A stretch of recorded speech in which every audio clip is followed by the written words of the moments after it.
The shadow of the forest, in a village surrounded by a dense and forgotten forest. The villagers whispered about a black wolf that should never be seen.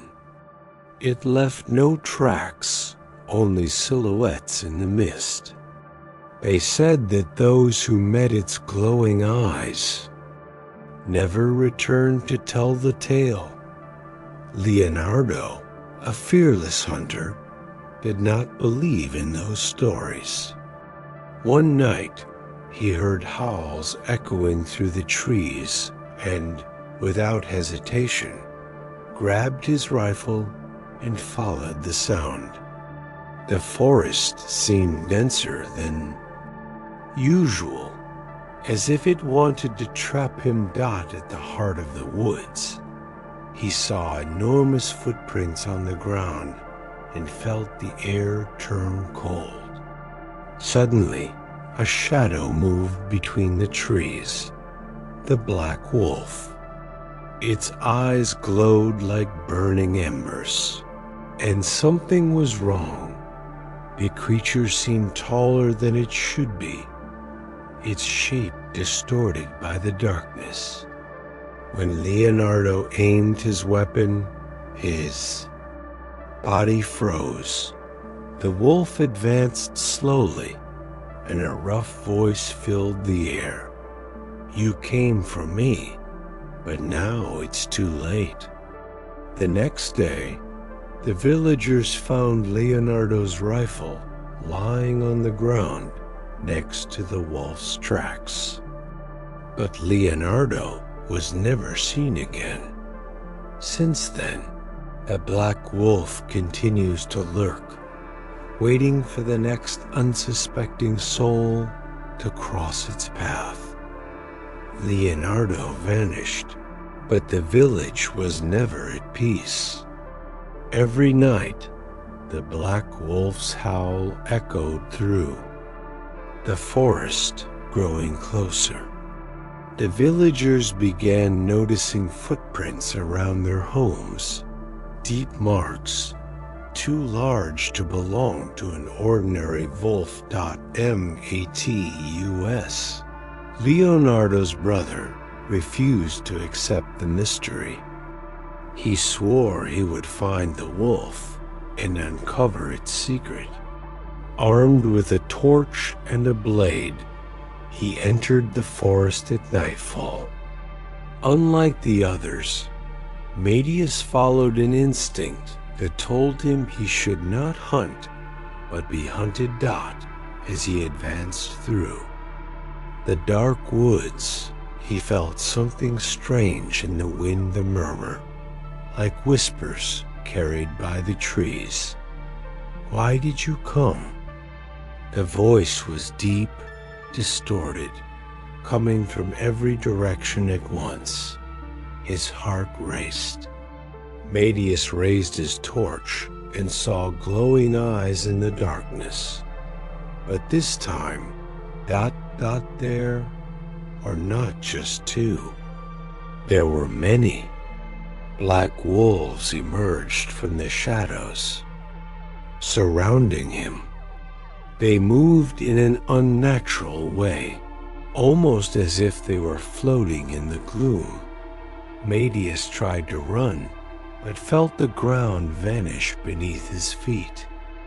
The last thing he saw was the largest wolf, the one that had taken Leonardo, moving closer to his face and whispering something no one would ever hear in the village. Everyone knew Mateus would never return. The black wolf was not an animal. It was the forest itself, an ancient being hungry for souls who dared to challenge its darkness. And now, they say that sometimes, at dusk, if you listen carefully, you can hear Mateus' voice calling for help. The village descended into panic. After Mateus disappeared, no one dared to go out at night, and doors were locked before sunset. But one woman Helena decided to confront her fear. Her son, Pedro, had begun murmuring strange words in his sleep, as if speaking to someone invisible. One early morning, Helena woke to find Pedro standing by the window, his eyes fixed on the abyss of the forest. "He called me, Mom. I need to go." Helena felt a chill run down her spine. Pedro pointed toward the darkness, and on the horizon, two glowing eyes stared back at the house. But something worse happened. Helena realized that it wasn't just the wolf. Mateus stood among the shadows. His face was covered in black marks, and his eyes were empty. She grabbed Pedro, closed the curtains, and locked the door. But the boy began reciting something in a whisper, as if under a spell. "The forest takes, the forest claims, never resist your own shadow, ... double quotes. That night, Helena kept Pedro in her arms. But the next morning, when the sun rose, Pedro was no longer in his bed. The only thing left behind was a small piece of fabric caught in the window, the same fabric from Mateus' clothes. The village knew the Black Wolf never came alone. It always took someone. Helena refused to give up. Despite the fear consuming the village, she knew she had to bring Pedro back. For days, she searched for clues and listened to the whispers of the oldest villagers. They all said that no one ever returned from the forest.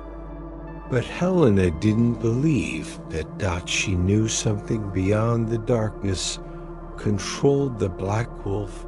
One midnight, armed only with a candle and a knife, Helena entered the forest. The wind seemed to guide her, whispering unheard words, and every step echoed like the last. The ground became soft, as if sinking. Then she saw footprints, small ones, mixed with the wolf's tracks. Pedro was near. Suddenly, the mist grew thick, and Helena saw shadows moving through the trees. Mateus appeared first, or what was left of him. His body was covered in black cracks, and his eyes reflected the spectral glow of the moon. He opened his mouth, but the voice that came out was not his own. He belongs to the forest now. Behind Mateus, dozens of glowing eyes ignited in the eye. Mist. The Black Wolf emerged, larger than ever, its shape shifting like smoke. Pedro stood beside him, motionless, his eyes vacant. Helena ran toward him, but before she could reach her son, the wolf lifted its head and howled. The ground trembled. The trees bent. The forest awakened. Helena felt invisible hands gripping her arms, her skin burning as if marked by something. Unseen, Pedro looked at her, and for a brief instant, his eyes shone with lost childhood. "Mom, ... he whispered, but it was too late. The wolf lunged forward. The last thing Helena saw was the cold glow of the eyes that consumed her fate. And in the village, They all knew Helena would never return back now when the mist covers the forest at night. Two voices call for help. The village had given up fighting the mystery of the forest. But the truth was that, with each passing night, the wolf seemed closer, as if it were growing stronger.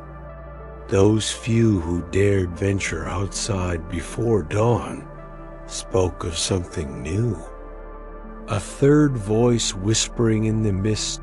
One day, a traveler arrived in the village, unaware of its horrors. André, a researcher of paranormal phenomena, wanted to understand why so many people had disappeared there.